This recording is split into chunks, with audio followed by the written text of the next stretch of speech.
Assalamualaikum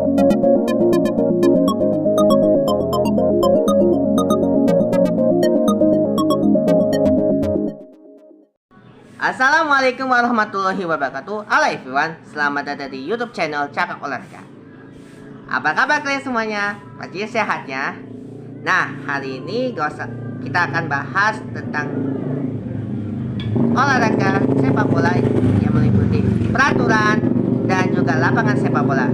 Di video part pertama kita sudah membahasnya. Kali ini ada part keduanya. Baiklah, gak usah lama-lama, kita bahas sekarang juga.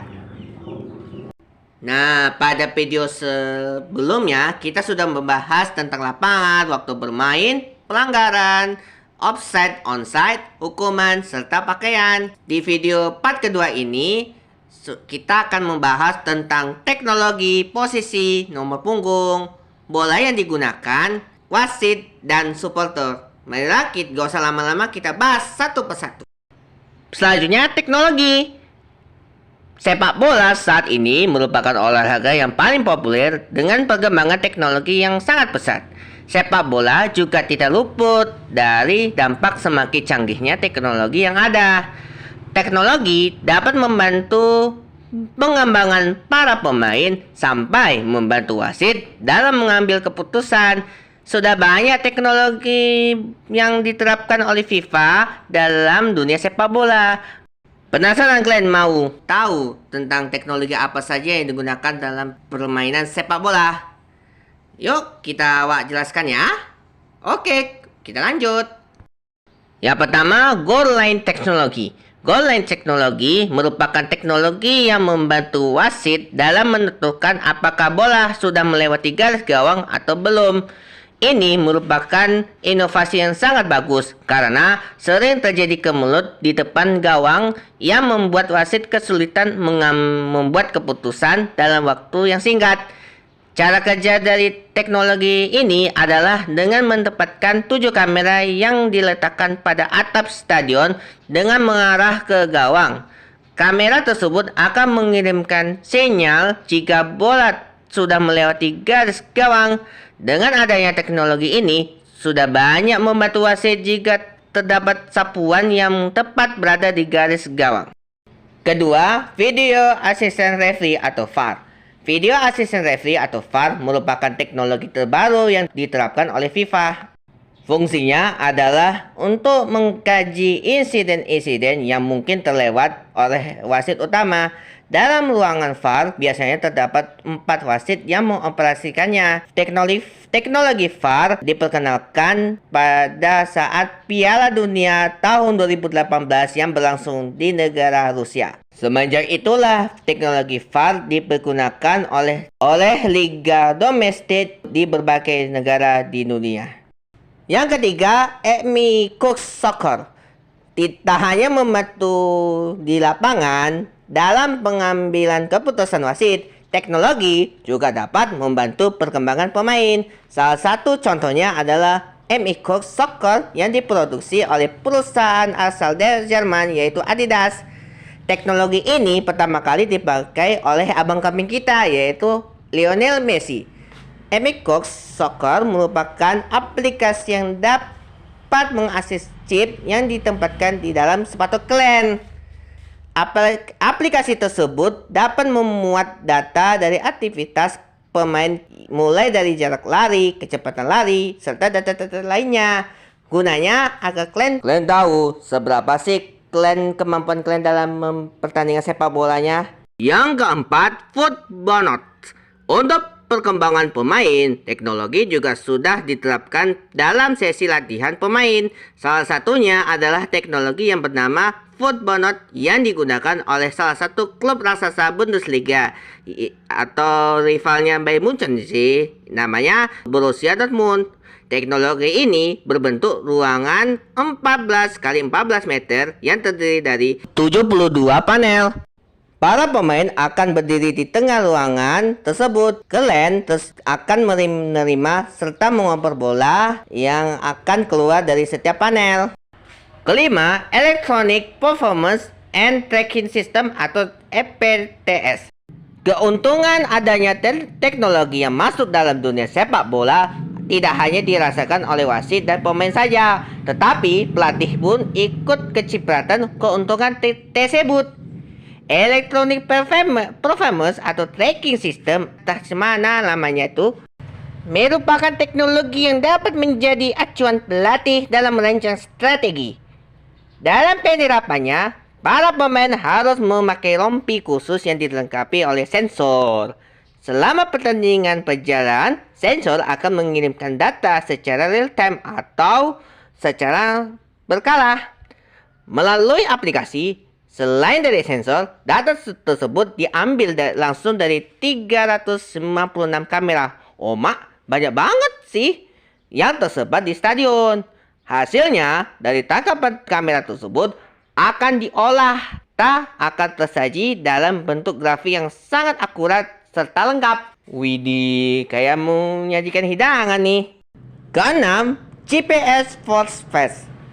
GPS Sport Fast mungkin menjadi teknologi yang sudah tersebar di seluruh dunia. Australian Institute of Sport atau AIS dan Cooperative Research Centers atau CRC adalah lembaga yang memperkenalkan pertama kali teknologi tersebut pada publik pada tahun 2006. Teknologi ini dapat mengumpulkan data pergerakan para pemain dalam sesi latihan maupun pertandingan. Data-data tersebut nantinya dapat diakses dalam aplikasi yang terhubung dengan smartphone kalian semua. Nah, kalian bisa menggunakan aplikasi itu tersebut dalam latihan kalian. Biar makin jago kalian, biar nggak ngelawak kayak MU. Hehehe. Baik, kita lanjut. Terakhir, video wall. Tak ingin kalah dari Borussia Dortmund, Hoffenheim juga memiliki teknologi yang membantu mereka dalam sesi latihan. Biasanya rivalnya Munchen, tapi kok Hoffenheim pula nggak mau kalah? Ya aku jelaskan dulu lah, kalian banyak bacot aja. Oke lah, kita lanjut. Teknologi tersebut adalah video wall. Teknologi ini adalah layar yang berukuran 6 x 4 meter dengan 4 kamera yang masing-masing sudah terintegrasi. Layar tersebut akan berisi video latihan yang dapat digunakan pelatih untuk menyusun strategi serta menganalisa pemain secara detail. Masuknya teliti ya. Nah, ya teliti lah wak geng. Sekarang kita bahas posisi. Dalam sebuah pertandingan atau permainan sepak bola, biasanya dibagi dalam beberapa posisi dengan tugas-tugasnya masing-masing. Secara garis besar, pemain dalam permainan sepak bola antara lain kiper, back, gelandang, winger, dan striker. Marilah kita bahas satu persatu. Yang pertama, kiper. Kiper atau penjaga gawang adalah posisi yang dimiliki oleh tim sepak bola yang bertugas untuk menahan, memukul, menangkap, dan menepis setiap tendangan bola yang diberikan oleh lawan. Kiper juga satu-satunya posisi yang memperbolehkan menggunakan tangan selama berada di daerah penalti timnya, serta memiliki tugas untuk mengarahkan pemain bertahan atau back dan mendistribusikan bola ke depan. Kiper harus memiliki insting terhadap lawan, refleks yang sempurna, dan bakat keahlian. Contoh penjaga gawang yang bagus adalah Jens Lehmann dan juga Nadio Algavinata. Yang kedua, back. Back atau pemain bertahan adalah posisi yang dimiliki oleh tim sepak bola yang bertugas untuk membantu pertahanan tim bersama sang penjaga gawang atau kiper. Back memiliki beberapa posisi, yaitu back tengah atau stopper dan back sayap atau fullback. Back tengah juga disebut sebagai stopper yang bertugas untuk menghentikan pemain lawan untuk mendekati gawang dan mencetak gol di posisi tengah lapangan dan membuang bola dari area penalti. Back sayap juga disebut sebagai fullback, berfungsi untuk menjaga sektor pertahanan sayap dan bertugas maju membantu serangan tim dari sektor sayap dengan memberikan dukungan serangan maupun melalui umpan kepada penyerang, serta berperan aktif dalam setiap pertandingan. Contoh pemain belakang atau back yang saat ini adalah Lord Maguire atau Harry Maguire dan juga waktu kita yaitu Sergio Ramos. Yang ketiga, gelandang. Gelandang atau pemain tengah adalah seorang pemain yang posisi berada di antara para striker dan para back. Fungsi utama mereka adalah mendapatkan dan menjaga penguasaan bola serta memberikan bola kepada para penyerang. Namun, ada juga gelandang yang tugasnya lebih bertahan dan ada pula yang posisi hampir sama seperti seorang penyerang. Gelandang memiliki beberapa posisi, yaitu gelandang bertahan atau defensive midfielder yang bertugas untuk memutus serangan tim lawan, memulai serangan, dan menghadang ketika lawan kedapatan melakukan serangan. Kemudian gelandang tengah atau center midfielder yang bertugas untuk menjaga sektor tengah permainan, mengatur ritme permainan, dan kadang-kadang membantu juga pertahanan baik di tengah maupun sayap. Sedangkan gelandang sayap atau winger midfielder yang bertugas untuk memberikan sinyal serangan dari sektor sayap baik kiri maupun kanan dan bertahan sewaktu-waktu apabila timnya diserang oleh lawan. Contoh pemain yang berada di posisi gelandang antara lain Toni Kroos, Paul Pogba, Kylian Mbappe, Son Heung-min, Lionel Messi, dan lain-lain. Yang terakhir, striker. Striker atau penyerang merupakan posisi yang paling dekat dengan gawang lawan. Tugas utama seorang penyerang adalah mencetak gol. Posisi penyerang adalah posisi yang sangat membutuhkan 3 hal utama, yaitu kecepatan, teknik, dan bakat. Bila salah satu syarat di atas tidak terwujud, sulit menjadi penyerang yang handal. Penyerang juga membutuhkan naluri dan konsentrasi yang tajam. Striker memiliki beberapa posisi, yaitu penyerang bayangan atau shadow striker atau second striker atau bisa juga trequartista yang bertugas untuk memberikan umpan akurat kepada penyerang murni atau target man, membuka pertahanan lawan dan mengupayakan gol untuk timnya serta membantu pertahanan saat dibutuhkan. Penyerang sayap atau winger striker berfungsi sebagai selain mencetak gol juga membantu serangan dari sektor sayap dengan memberikan umpan-umpan kepada penyerang murni serta membuka ruang untuk penyerang murni agar dapat mencetak gol. Sedangkan penyerang murni atau target man berfungsi untuk membuka ruang untuk pemain lainnya, juga sebagai pemantul bola dan mencetak gol untuk timnya. Contoh beberapa pemain yang berada di posisi striker antara lain Erling Haaland, Neymar Junior, Abang Undang Kita, Cristiano Ronaldo, Zlatan Ibrahimovic, dan juga Pele. Next, kita bahas nomor punggung. Nomor punggung yang dikenakan pemain sepak bola tidak semata-mata mencerminkan posisinya saja, melainkan ada banyak arti yang tersemat. Salah satunya menghormati seseorang. Nomor punggung berfungsi untuk mempermudah wasit dalam mengambil keputusan yang terjadi pada pemain. Berikut nomor yang biasa digunakan sesuai dengan posisi dalam permainan sepak bola versi Cakap Olahraga. Nomor 1 untuk kiper, nomor 2 untuk bek kanan, nomor 3 bek kiri, nomor 4 dan 5 untuk bek tengah, nomor 6 dan 8 gelandang tengah, nomor 7 sayap kanan, nomor 9 sayap kiri, nomor 10 dan 11 ada striker. Berikutnya kita bahas bola yang digunakan. Bola merupakan peralatan paling penting dan utama dalam permainan sepak bola. Sepak bola mungkin masih bisa dimainkan kendati tanpa menggunakan gawang atau bahkan sepatu. Tetapi tanpa bola tidak pernah ada permainan sepak bola. Bola memiliki beberapa ukuran yang sesuai dengan penggunaannya, yaitu 1 ukuran 1. Ukuran 1 merupakan satu-satunya ukuran yang bisa digunakan untuk semua kalangan usia.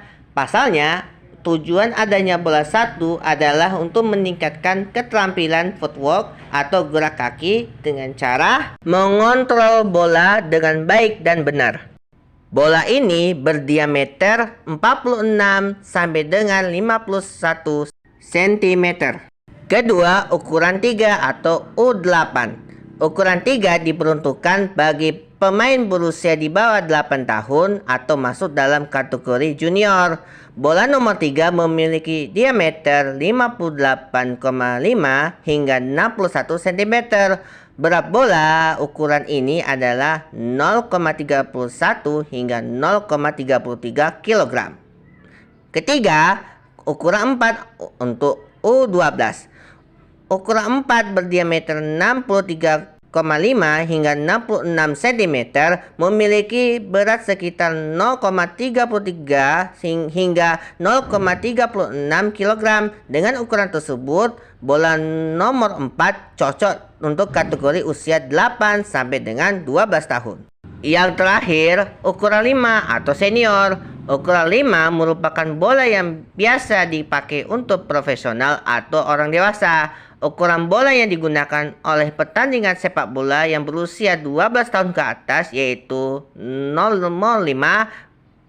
Bola ini berdiameter 68 hingga 70 cm dengan berat sekitar 0,40 hingga 0,45 kg. Berikutnya kita bahas wasit. Dalam pertandingan profesional terdapat 9 petugas atau masuknya 10 petugas yang memimpin jalannya pertandingan, yaitu wasit utama, 2 hakim garis, wasit cadangan, 2 wasit gawang, dan 4 tim VAR atau Video Assistant Referee. Berikut ini adalah posisi dan beserta tugasnya. Untuk wasit utama, petugas wasit memiliki peluit yang menandakan apakah saat berhenti atau memulai memainkan bola. Dia juga bertugas memberikan hukuman dan peringatan atas pelanggaran yang terjadi di lapangan. Untuk hakim garis, masing-masing penjaga garis bertanggung jawab mengawasi setengah bagian dari lapangan. Mereka membawa bendera dengan warna terang yang menandakan adanya pelanggaran, bola keluar, ataupun offside. Biasanya mereka akan bergerak mengikuti posisi pemain belakang terakhir.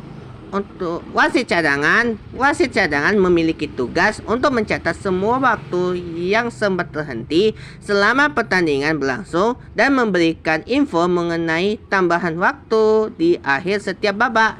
Wasit cadangan ini juga bertugas memeriksa pergantian pemain dan menjadi penghubung antara manajer tim dengan wasit. Untuk wasit gawang bertugas untuk mengamati apakah bola tersebut gol atau tidak, serta membantu wasit utama dan hakim garis mengetahui apakah bola yang ditendang pemain penyerang mengenai pemain bertahan atau tidak. Yang terakhir, tim VAR. Tim VAR bertugas untuk memantau pertandingan dari ruang video VAR dan memberitahu kepada wasit untuk melihat kejadian yang luput dari pengamatan wasit dan hakim garis. Next, kita bahas supporter. Ada ungkapan yang menyebutkan tim sepak bola tanpa supporter ibarat sayur tanpa garam, tentu saja hambar. Tim sepak bola tanpa supporter atau pendukung setia akan terasa hambar ketika tidak ada supporter. Tim dan supporter adalah kesatuan yang tidak dapat dipisahkan. Supporter sepak bola juga sebagai nyawa atau penghidup semua tim. Tak hanya sebagai pendukung klub pada suatu pertandingan bola, supporter juga sebagai pemasukan dana atau uang sebuah tim sepak bola. Sebagai ajang olahraga yang paling digemari masyarakat di seluruh dunia, kompetisi sepak bola di dunia menjadi magnet tersendiri bagi masyarakat untuk menyaksikannya, terlebih kompetisi antar negara. Supporter pun menjadi aspek yang sangat penting dalam olahraga ini, karena dengan adanya supporter yang menyaksikan pertandingan langsung ke stadion membuat atmosfer pertandingan semakin menarik masuknya. Berikut adalah 6 klasifikasi supporter sepak bola yang terkenal di dunia. Yang pertama, hooligan. Hooligan adalah supporter sepak bola yang brutal ketika klub kesayangan kalian kalah bertanding. Mereka paling sering menjadi sasaran dan pembicaraan masyarakat tingkah laku dari hooligan yang brutal ketika menyaksikan klub kesayangan mereka kalah telah menjadi gejala sosial, dan bahkan di negara-negara Eropa, masalah hooligan ini sudah masuk ke dalam studi pendidikan. Hooligan sendiri merupakan berasal dari Inggris, namun belakangan ini menjadi fenomenal dunia termasuk di Indonesia. Sebagian besar dari hooligan adalah para backpacker yang berpengalaman dalam melakukan sebuah perjalanan. Tidak sedikit dari mereka yang keluar masuk penjara karena sering terlibat dalam sebuah perkelahian.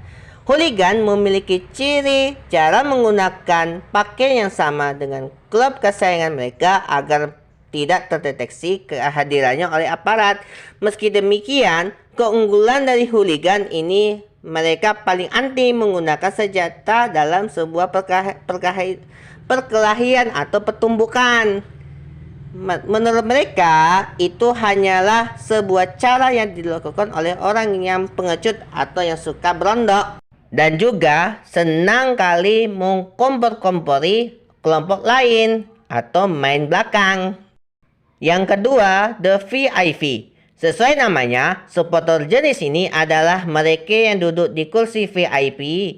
Bagi para the VIP, yang penting bukan menyaksikan pertandingan, melainkan agar disaksikan oleh supporter lainnya. Adapun sebagian besar dari supporter ini adalah kaum selebritas atau para artis lah, atau tokoh-tokoh penting, misalnya presiden, gubernur, bupati, dan sebagainya, dan tokoh-tokoh penting yang hadir di antara kerumunan orang. Tak hanya itu, supporter jenis ini mereka adalah yang juga pembisnis tingkat tinggi dengan menyaksikan pertandingan di tempat VIP demi sebuah gengsi untuk penceritaan diri. Misalnya atau gengsi lah. Mereka tak peduli dengan hasil pertandingan kecuali mereka akan mengaruhi bisnis yang digelutinya. Kayak bisnis lah, kayak orang dalam. Yang ketiga, daddy atau mami. Berbeda dari the VIP, supporter jenis ini adalah mereka orang-orang yang suka membawa anggota keluarganya ke dalam stadion.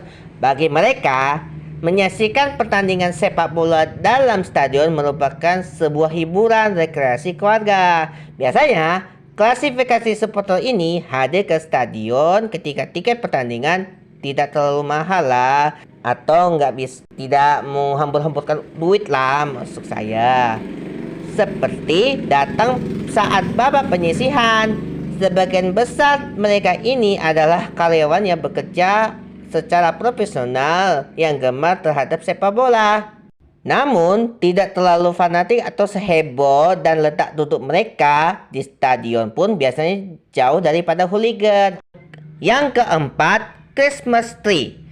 Ciri dari para klasifikasi supporter ini adalah di sekujur tubuh mereka dipenuhi dengan atribut klub, mulai dari pin, badge, strap, jersey, kupluk, topi, coret-coret wajah, beraneka ragam wig, sampai tato yang menghiasi tubuh mereka. Berbeda dengan hooligan yang selalu lelaki, Christmas tree ini bisa saja seorang perempuan yang tampil sendiri atau berkelompok. Mereka tak hanya menyaksikan pertandingan, tetapi juga berusaha menunjukkan identitas negara atau kelompok mereka. Mereka biasanya duduk berkelompok di area yang jauh dari hooligan. Yang kelima, the expert. Para the expert sebagian besar adalah para pensiunan atau wak-wak yang telah berumur. Mereka tidak sayang menggunakan duit pensiunnya untuk bertaruh. Mereka tidak jarang mereka menunggu botol-botol minuman saking tegangnya. Namun the expert ini biasanya hanya tertarik pada pertandingan sekelas pertandingan Piala Dunia atau Piala Eropa, bukan pertandingan liga domestik. Letak duduk mereka biasanya selalu dekat gawang untuk memudahkan mereka berteriak kayak seorang pelatih. Ya kayak tukang bacot lah sama pemain. Woi, kalian gimana sih mainnya? Oh, banyak bertingkah kalian ya. Main yang serius, jangan melawak. Oh, Pao. Itu biasanya orang cakap ketika saat melatih. Kayak seorang pelatih lah. Mau lanjut kalian? Ya maulah. Oke, kita gaskan. Yang terakhir, Coach Potato. Tipe kelompok terbesar dari supporter sepak bola. Mereka ini tipe supporter yang tidak hadir langsung ke lapangan. Karena nggak ada duit, nggak ada ongkos ke sana. Namun melalui pesawat televisi di rumah. Klasifikasi ini berasumsi bahwa menyaksikan melalui televisi lebih nyaman daripada membuang duit untuk sebuah pertandingan yang belum tentu menarik. Akan tetapi, jangan salah kalian. Meskipun hanya menyaksikan melalui televisi, mereka juga berdandang seolah-olah berada di stadion dengan menggunakan jersey, bendera, dan atribut lainnya. Oh alah, awak lupa. Kita bahas ya tentang pelatihnya. Oke, kita bahas. Berikutnya, pelatih. Pada sebuah pertandingan sepak bola, pelatih adalah orang yang bertanggung jawab memilih komposisi pemain dan menentukan taktik atau strategi, serta memberikan motivasi kepada para pemain agar pertandingan berjalan lebih teratur dan lebih sportif. Di sini, saya akan mengasihkan contoh pelatih sepak bola dunia, yaitu pelatih MU yaitu Erik ten Hag dan juga pelatih timnas Indonesia yaitu Shin Tae-yong. Baiklah, kita bahas tugas-tugas apa yang harus dilakukan oleh seorang pelatih. Berikut adalah tugas pelatih dalam sepak bola. Yang pertama, menyusun menu latihan sebuah tim. Kedua, membimbing para pemain untuk meningkatkan kemampuan fisik, kekuatan otot, dan sebagainya. Ketiga, mengajarkan keterampilan teknik dan taktik. Keempat, memantau dan meningkatkan kinerja atlet atau orang yang dia latih. Kelima, mengidentifikasi kekuatan dan kelemahan. Keenam, mengembangkan program latihan. Ketujuh, memberikan nasihat tentang masalah kesehatan dan gaya hidup. Kedelapan, memberikan saran mengenai perawatan cedera dan manajemen kesehatan fisik. Kesembilan, melaksanakan tugas administratif. Terakhir, membantu promosi klub dan pengembangan olahraga. Jadi, kesimpulan dari pembahasan video tentang sepak bola part 1 dan part kedua adalah sepak bola memiliki beberapa aturan, standar lapangan, teknologi, dan sebagainya yang bertujuan untuk menghibur masyarakat dan bisa mengevaluasi kinerja dari semua pihak, baik itu wasit, pemain, supporter, tua, muda, dan semuanya. Semoga sepak bola menjadi olahraga yang menyatukan pada banyak perbedaan, baik itu suku, ras, dan agama, dan latar belakang, dan perbedaan pandangan politik.